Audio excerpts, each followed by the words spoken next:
یہ بھی گرامر میں سے ہے۔ مرکب تام کسے کہتے ہیں، مرکب ناقص کسے کہتے ہیں، جملہ اسمیہ کسے کہتے ہیں، اس میں مصغر کسے کہتے ہیں، اس میں مکبر کسے کہتے ہیں، جملہ کا جو ہے نا فعلیہ کسے کہتے ہیں۔ اس قسم کی جو باتیں آپ کے گرامر میں جو ہے، جب ہم بک پڑھ رہے ہوتے ہیں تو ہر چیپٹر کے آخر میں کبھی گرامر کی کوئی بات آتی ہے تو بچے کہتے ہیں کہ سر چھوڑیں اس کو، یہ تو نہیں پڑھتے، لیکن پیپروں میں گرامر سے متعلق بھی آتا ہے، اس لیے اس کو پڑھنا بھی بہت ضروری ہے۔ گرامر کے بارے میں ہمیں پتہ ہونا چاہیے کہ مرکب تام کسے کہتے ہیں، مرکب ناقص کسے کہتے ہیں، ان کے بارے میں ہمیں آگاہی ہونا ضروری ہے۔ اس کے بعد سوال نمبر 7 کا بے ہے، اس میں 3 الفاظ اپنے جملوں میں استعمال کرنے ہیں، 5 جو ہے الفاظ دی جاتے ہیں، 3 کو جملوں میں استعمال کرنا ہوتا ہے، یہ بھی بہت آسان ہوتا ہے، جیسے دم بخود، سبز باغ دکھانا، دریغ نہ کرنا، خندہ پیشانی۔ کبھی کبھار ایسا بھی ہوتا ہے کہ 5 میں سے 3 کرنے ہوتے ہیں اور کبھی 4 آ جاتے ہیں، 4 دی جاتے ہیں اور 4 میں سے 3 جو ہے جملے لکھنے ہوتے ہیں۔ سوال نمبر 7 کا ایک اور پارٹ ہے جیم، سی پارٹ، اس میں منزل الفاظ میں سے سابقے اور لائقے الگ الگ کیجیے، یہ ہمیں پتہ ہونا چاہیے سابقہ کسے کہتے ہیں اور لائقے کسے کہتے ہیں۔ داغدار، بد نصیب، ابھی اس میں دار جو ہے وہ سابقہ ہے یا لائقہ ہے، بد نصیب میں جو بد ہے وہ کیا ہے، سابقہ ہے یا لائقہ ہے۔ لا علاج اور شکر گزار، گزار جو ہے اصل میں تو شکر ایک الفاظ میں ہے اور گزار جو ہے نا بڑھایا گیا ہے۔ اس کے بعد حصہ جیم میں تھوڑی سی تشریح وغیرہ پوچھی جاتی ہے، پیراگراف دیا گیا ہے، اس میں سیاق و سباق کے حوالے کے ساتھ، سیاق و سباق کہتے ہیں کہ جب ڈرامہ شروع ہوتا ہے اس سے پہلے ریکیپ دکھایا جاتا ہے کہ اس جو آج ڈرامہ دکھایا جا رہا ہے اس سے پہلے کیا کہانی چل رہی تھی، تو ایسے ہی یہ جو پیراگراف دیا گیا ہے اس سے بتانا ہے کہ اس سے پہلے کیا بات چل رہی تھی، کیا مضمون چل رہا تھا۔ تو سیاق و سباق کے حوالے کے ساتھ منزل عبارت کی تشریح سلیس اور بامحاورہ زبان میں کیجیے، جیسے انہوں نے تھوڑا سا مشکل الفاظ میں کیے ہے، آپ نے اپنے ورڈنگ میں اس کی تشریح کرنی ہوتی ہے۔ جیسے یہ تقریباً 3.5 لائن کا ہے تو تشریح کرتے ہوئے تقریباً 6 لائن ہو جائیں، 5-6 لائنیں ہو جائیں، اپنی ورڈنگ میں اس کو لکھنا ہے، مشکل نہیں اس میں۔ یہ امید کی خوشی سے لیا گیا ہے اور سر سید احمد خان ان کے مصنف ہیں۔ دیکھ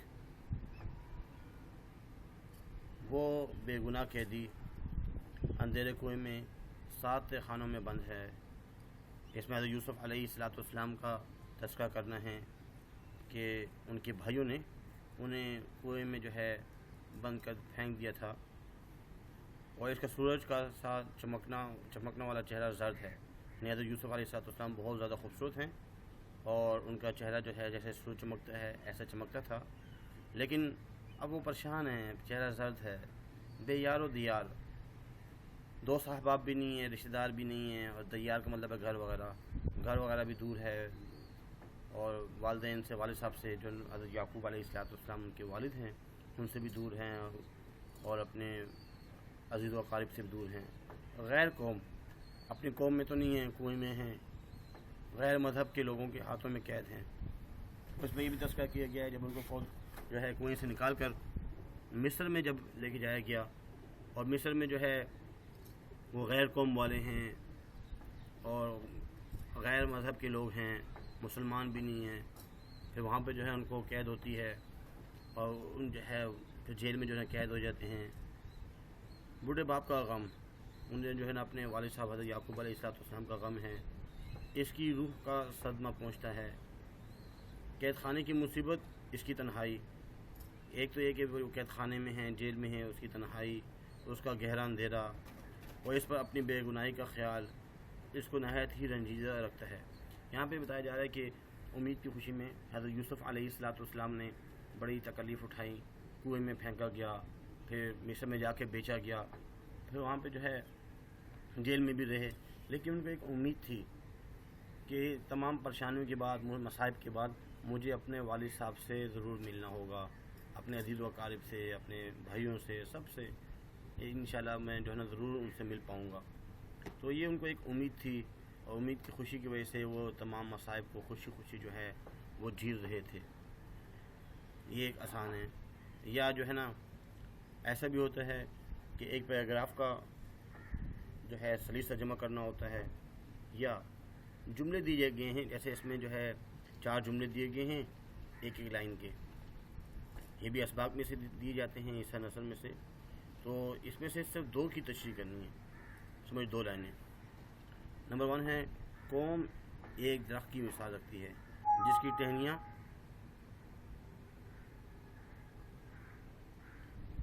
ٹہنیاں اس کے مختلف خاندان ہیں.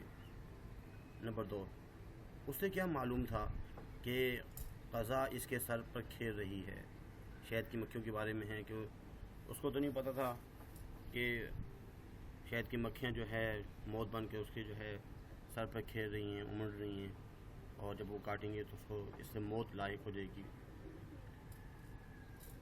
دنیا کا دستور ہے کوئی فرد بشر رنج سے خالی نہیں. ہر بندے کو پریشانی ہے، امیر ہو، غریب ہو، جھونپڑے میں رہ رہا ہو، بڑے محل میں رہ رہا ہو، لیکن ہر بندہ پریشان ہے. اس کے بعد ایسی نظریاتی قومیت میں ہر نسل، ہر رنگ اور ہر جغرافیائی خطے کے لوگوں کے لیے جگہ ہوتی ہے. ان 4 میں سے 2 جملوں کی جو ہے تشریح کرنی ہوتی ہے. اس کے بعد ایک بند دیا جاتا ہے حصہ نظم میں سے، اس کی جو ہے تشریح کرنی ہوتی ہے. جیسے دیکھیے اس میں شاعر کا حوالہ بھی دیا جاتا ہے.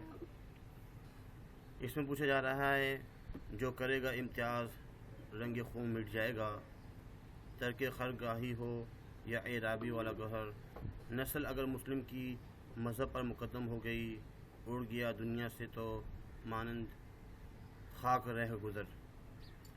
یا ایسا ہے کہ کسی نظم کا جو ہے خلاصہ یا مرکزی خیال لکھنا ہے. یہ زیادہ آسان ہوتا ہے. گرمی کی شدت اور سراہ شہادت، حضرت حمزہ رضی اللہ تعالیٰ کی شہادت کے بارے میں تذکرہ ہے. اور گرمی کی شدت میں جو ہے یہ میر انیس کی، اس میں کربلا کے واقعے میں جو گرمی ہو رہی تھی اس کے بارے میں بھی تذکرہ ہے. غالباً اس کے بعد میر تقی میر یا مرزا غالب میں سے کسی ایک شاعر کے حالات زندگی کے بارے میں ایک پیراگراف لکھیں. یہ بھی ضروری ہوتا ہے کہ میر تقی میر، مرزا غالب اور جتنے بھی شعراء ہیں ان کے حالات زندگی کے بارے میں تھوڑا سا لکھنا ہوتا ہے ایک پیراگراف کی صورت میں. اس کے بعد اگلا اور آخری سوال ہے، سوال نمبر 10. منزل عنوانات میں سے کسی ایک پر کم از کم 2 صفحات پر مشتمل مضمون لکھیں. ایسے لکھنا ہے، مضمون لکھنا ہے تو کم سے کم 2 پیجز کا ہو. اور جس میں ایک تو یہ ہے کہ میری پسندیدہ سماجی شخصیت جس نے ویلفیئر کے لیے کام کیا ہو، عبدالستار اہدی ہو گئے، اس قسم کے اور بھی جتنے بھی ہیں، تو جن اور بھی ہیں گزر چکے ہیں. پاکستان کے موجودہ مسائل اور طلباء کا کردار، درد دل کے واسطے پیدا کیا انسان کو. یہ تمام جو ہیں وہ مضمون جو ہے آتے رہتے ہیں. مضمون لکھنا کوئی مشکل نہیں ہے، اپنی ورڈنگ میں بھی لکھا جا سکتا ہے، تو اس کو لکھنا ہوتا ہے. تو یہ جو ہے پیپر پیٹرن تھا. اس کے بعد ہم جو ہے انشاءاللہ اخلاق النبی صلی اللہ علیہ وسلم اس کے بعد پڑھیں گے. اور یہ مولانا شبلی نعمانی، یہ ان کی تصویر ہے. اور اس کے بعد ان کی تاریخی پیدائش جو ہے 1857 1857 میں بھی ایک جو جنگ ہوئی تھی اس میں پیدا ہوئے تھے. اور ورلڈ وار جو ہے، جو جنگ عظیم شروع ہوئی تھی وہ 1914 میں شروع ہوئی تھی. تو اس کے بارے میں جو ہے اس میں ان کا انتقال ہوا. اس چیز کو تھوڑا سا سمجھنا ہوتا ہے کہ پیدا کب ہوئے ہیں، فوت کب ہوئے ہیں.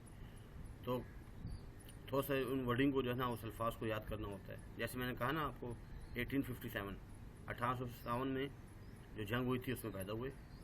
اور ایک بہت بڑی جنگ ہوئی تھی، جو جنگ اسٹارٹ ہوئی تھی عالمی جنگ، تو اس میں جو ہے وہ 1914 میں شروع ہوئی تھی. اعظم گڑھ میں پیدا ہوئے. انشاءاللہ جو ہے تھوڑا سا تعارف بھی اس کا اگلے لیکچر میں پڑھیں گے. اور کون کون سی بکس ہیں اس کے بارے میں بھی جو ہے ہم اگلے لیکچر میں پڑھیں گے۔ آج کے لیے اتنا ہی کافی ہے۔ وما علینا الا البلاغ۔